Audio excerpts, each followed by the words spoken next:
తెలుగువారి గుండెల్లో, ఆంధ్రుల హృదయాల్లో చిరస్థాయిగా నిలిచిపోయేటువంటి ఒక నాయకుడు, ప్రజల గొంతుక శ్రీ పవన్ కళ్యాణ్ గారు. వారిలో ఉండేటువంటి స్ఫూర్తి, ప్రజల పట్ల ఉండేటువంటి భక్తి, సమాజంలో మార్పు తేవాలన్న తపన అమోఘం, అద్వితీయం.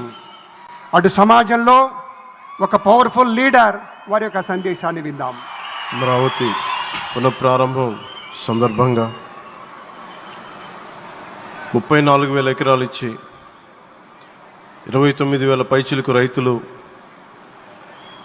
గత 5 సంవత్సరాలుగా నలిగిపోయి ఇక్కడికి వచ్చి, రోడ్ల మీదకి వచ్చి, ముళ్ళ కంచెల మధ్యలో కూర్చొని పోలీసు లాఠీ దెబ్బలు తిని, కేసులు పెట్టించుకొని, ఇంట్లో పెద్దవాళ్ళని కానీ చాలామందిని 2,000 పైచిలకు రైతులు ప్రాణాలు కోల్పోయి, మీరు నలిగి బాధపడి మీ కన్నీళ్లు ఇచ్చేవాళ్ళు ఉన్నారా ఆ రోజునని చాలాసార్లు మహిళా రైతులు నన్ను అడిగారు. ఇది గౌరవ ప్రధానమంత్రి శ్రీ నరేంద్ర మోదీ గారికి తెలుస్తుందా అని ఒకసారికి 5 సంవత్సరాల క్రితం మీరు అడిగారు. నేను ఆ రోజు ఆయనకి తెలియకుండా ఏది ఉండదు, అమరావతి శాశ్వత రాజధానిగా ఉంటుందని ఆ రోజు మేమందరం కలిపి మాట ఇచ్చాం. ఆ ఇచ్చిన మాట ప్రకారం ఈ రోజున గౌరవ ప్రధానమంత్రి గారి చేతుల మీదుగా మళ్ళీ ఇంకొకసారి పునఃప్రారంభం జరగబోతుంది. ఇది ఆది శంకరాచార్య 1237వ జయంతి సందర్భంగా తిరిగి అమరావతి పునఃప్రారంభం కావటం చాలా ఆనందాన్ని కలగజేస్తుంది. మనందరం 5 కోట్ల మంది ప్రజలకి సంబంధించి ఇది ఒక హబ్, ఇది సెంటర్, నర్వ్ సెంటర్. ఇది అంటే మనందరికి సంబంధించిన ఇల్లు. ఇది మనందరం ఎవరిని అడుగుతున్నామంటే, ఒక ప్రధానమంత్రి గారు పూర్వం సన్యాసాశ్రమంలో ఉన్నప్పుడు ఆయనకి అనికేత్ అనే పేరు పెట్టారు. అనికేత్ అంటే అర్థం పరమశివుడు, ఇల్లు లేనివాడని. అలాంటి ఇల్లు లేనివాడు, కుటుంబం లేనివాడు 5 కోట్ల మంది కుటుంబాలకు, 5 కోట్ల మంది ప్రజల కోసం, ఎన్ని కోట్ల కుటుంబాల కోసం మనందరికీ రాజధానిలో ఒక నగరం నిర్మించడానికి, ఇల్లు నిర్మించుకోవడానికి ఇల్లు లేకుండా 140 కోట్ల మంది ప్రజల బాధ్యత తీసుకొని కశ్మీర్ నుంచి కన్యాకుమారి వరకు, అక్కడ కామాఖ్య నుంచి ద్వారకా వరకు ప్రపంచమే, మన దేశమే తన కుటుంబంగా చేసుకుంటూ, ఈ భారతదేశమే తన ఇల్లుగా చేసుకొని తిరిగి పునఃప్రారంభానికి విచ్చేసిన గౌరవ ప్రధానమంత్రి శ్రీ నరేంద్ర మోదీ గారికి మనస్ఫూర్తిగా మన అందరి తరపున, ఆంధ్రప్రదేశ్ ప్రజలందరి తరపున, అమరావతి రైతాంగం తరపున, ఆడపడుచుల తరపున వారికి చేతులెత్తి హృదయపూర్వక నమస్కారాలు తెలియజేస్తున్నాను. దివిసీమ తుఫాన్ వచ్చి అందరి ఆశల్ని తుడిచిపెట్టేసినట్టు గత ప్రభుత్వం రాష్ట్రం మరియు అమరావతి భవిష్యత్తుని తుడిచిపెట్టేసింది.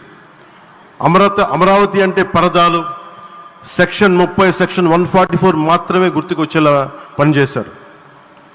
నువ్వు ధర్మం కోసం నిలబడితే ధర్మం నువ్వు నిలబడేలా చేస్తుంది అనే విధంగా ఆ రోజున అమరావతి రైతులు, రాష్ట్ర ప్రజలు ఈ ధర్మ యుద్ధంలో విజయం సాధించారు. రైతులు ఇచ్చిన 11,000 ఎకరాల భూమిని త్యాగం చేసి, వారి సంకల్పం 33,000 ఎకరాల భూమిని త్యాగం చేసి, వారి సంకల్పం ఫలితంగా ఈ రోజున ఆంధ్రప్రదేశ్ రాజధాని ఆవిర్భవించింది. అమరావతి రాజధాని పనులు పునఃప్రారంభమవుతున్న ఈ శుభ సందర్భంలో ముందుగా రాజధాని నిర్మాణం కోసం స్వచ్ఛందంగా ముందుకొచ్చి తమ భూముల్ని, పొలాల్ని ప్రభుత్వానికి ఇచ్చిన అమరావతి ప్రాంత రైతులకు, మీ త్యాగానికి గత 5 ఏళ్లుగా మీరు చేసిన పోరాటానికి శిరస్సు వంచి మీకు ధన్యవాదాలు తెలియజేస్తున్నాం.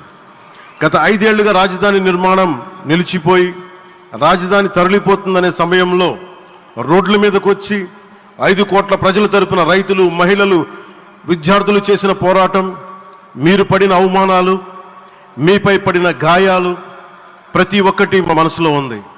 ఆ రోజున దివ్యాంగులను కూడా లాఠీ దెబ్బలు నా గుండెలు ఇంకా సజీవంగా ఉన్నాయి. ఆ బాధ మేము మర్చిపోలేదు, ఎవరిని మర్చిపోనివ్వలేదు. అందుకని దానికి సజీవ సాక్షి ఈ రోజున తిరిగి పునఃప్రారంభానికి గౌరవ ప్రధానమంత్రి గారు రాక, ఆ రోజున మహిళలు, విద్యార్థులు చేసిన పోరాటం, మీరు పడిన అవమానాలు, మీపై పడ్డ గాయాలు ప్రతి ఒక్కటి మనసులో ఉంది. మీ త్యాగాన్ని మేము మర్చిపోం.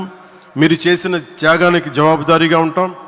బాధ్యతగా అమరావతి నిర్మాణం జరిగేలా సాయశక్తుల ఈ కూటమి ప్రభుత్వం కృషి చేస్తుంది. అమరావతి రైతుల త్యాగాలను హృదయపూర్వకంగా స్మరించుకుంటూ వారి ప్రతినిధులుగా ఇక్కడకు విచ్చేసిన రైతులకి నా ప్రత్యేక నమస్కారం.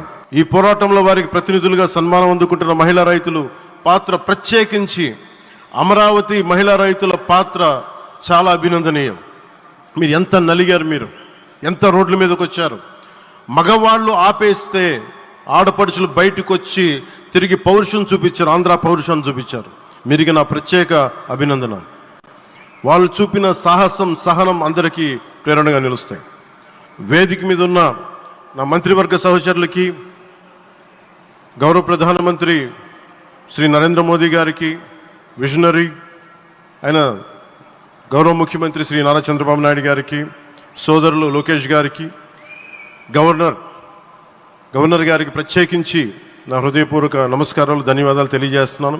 అలాగే ఇతర సహచరులకు, సభకు హాజరైన వారికి, రాష్ట్ర ప్రజలకు కూడా నమస్కారాలు తెలియజేస్తున్నాను. ఇక్కడ రైతులు భూమిని మాత్రమే ఇవ్వలేదు, రాష్ట్ర భవిష్యత్తును నిర్మించే ఆశలను, విశ్వాసాన్ని ఇచ్చారు. కానీ 5 సంవత్సరాల్లో గత ప్రభుత్వం ఆ త్యాగాన్ని అవమానించింది. 3 రాజధానులు, అస్తవ్యస్త విధానంతో ప్రజల విఘ్నతని, అమరావతిని అగౌరవపరిచింది. ఈరోజు ఈ వేదిక నుండి మేమందరం మీకు హామీ ఇస్తున్నాం, అమరావతి మళ్ళీ ఒక ప్రపంచ స్థాయి సర్వశ్రేష్ఠ రాజధానిగా ఆవిర్భవిస్తుంది. అమరావతి ఒక ఆర్కిటెక్చరల్ జోన్, ఒక కాంక్రీట్ జంగిల్గా మిగిలిపోకుండా జవాబుదారీతనం, న్యాయం, ప్రజాస్వామ్యానికి ప్రతీకగా నిలవాలని ఆకాంక్షిస్తున్నాం. కేంద్రంలో రాష్ట్రంలో స్థిరమైన ఎన్డీఏ ప్రభుత్వం ఏర్పడిన కారణంగా అభివృద్ధి కార్యక్రమాలు వేగంగా సాగుతున్నాయి. మేనిఫెస్టోలో ఇచ్చిన హామీలన్నీ దశల వారీగా బాధ్యతాయుతంగా అమలు చేస్తున్నాం. కేవలం మ్యాచింగ్ గ్రాంట్స్ ఇవ్వని కారణంగా గత ప్రభుత్వం రాష్ట్రం కేంద్రం నుంచి పొందాల్సిన 1000 కోట్లు నష్టపోయింది. కానీ ఈ ప్రభుత్వం కోఆపరేటివ్ ఫెడరలిజం స్ఫూర్తితోటి పరస్పర సహకారంతో పనిచేస్తున్నాం. రాష్ట్రంలో రహదారులు, రైల్వే, పారిశ్రామిక రక్షణకు సంబంధించి ఈ రోజున మన అమరావతి కాకుండా రాష్ట్రంలో రహదారులు, రైల్వే, పారిశ్రామిక రక్షణకు సంబంధించి ఈ రోజున 1,07,00,000 కోట్ల విలువైన అభివృద్ధి పనులకి ప్రధాని గారు శంకుస్థాపనలు, ప్రారంభోత్సవాలు చేస్తున్నారు. రాయలసీమలో గుంతకల్ రైల్వే, గోరంట్ల హైవే లాంటి వివిధ కార్యక్రమాలకు, ఉత్తరాంధ్రలో పిఎం ఏక్తా మాల్ లాంటి వివిధ పనులకు ఈరోజు శంకుస్థాపన, ప్రారంభోత్సవం చేస్తున్న ప్రధానమంత్రి గారికి నా హృదయపూర్వక కృతజ్ఞతలు. నేను అవనిగడ్డ ఎన్నికల ప్రచారంలో హామీ ఇచ్చిన దానికి అనుగుణంగా మనందరి ఆశలు మనకి ఆశించిన విధంగా నాగాయలంకలో మిస్సైల్ టెస్ట్ రేంజ్కి ప్రధానమంత్రి గారు ఈ రోజున శంకుస్థాపన జరగడం నాకు చాలా సంతోషంగా ఉంది. Now with honourable prime minister Shri Modiji and honourable CM Shri Chandrababu Naidu గారు, and together again Amravati will surely become a world class capital, a 360-degree growth engine for all of Andhra Pradesh. Our youth will no longer have to leave for Bangalore, Chennai or Hyderabad. Soon Andhra Pradesh will create jobs for our people and attract talent from across the nation and the world. దీనికి అమరావతికి ప్రత్యేకించి ఒక వ్యక్తిని మనం స్మరించుకోవాలి. రాళ్లల్లో, రప్పల్లో ఒక మహానగరాన్ని చూసిన వ్యక్తి, ఒక 20 సంవత్సరాలు ముందుకెళ్ళి చూసిన వ్యక్తి.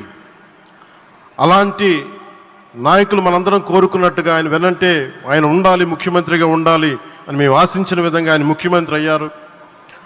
ఆయన సైబరాబాద్ అనే సిటీని ఎలా నిర్మించారో, ఎంత అద్భుతంగా రూపకల్పన చేశారో, అమరావతి అనే ఈ క్యాపిటల్ని కూడా ఆయన అపారమైన అనుభవంతో, ఆయన దక్షతతోటి, ఆయన గవర్నెన్స్ కేపబిలిటీ తోటి, అడ్మినిస్ట్రేటివ్ కెపాసిటీ తోటి ఇది అద్భుతమైన మహానగరంగా తీర్చిదిద్దుతుంది.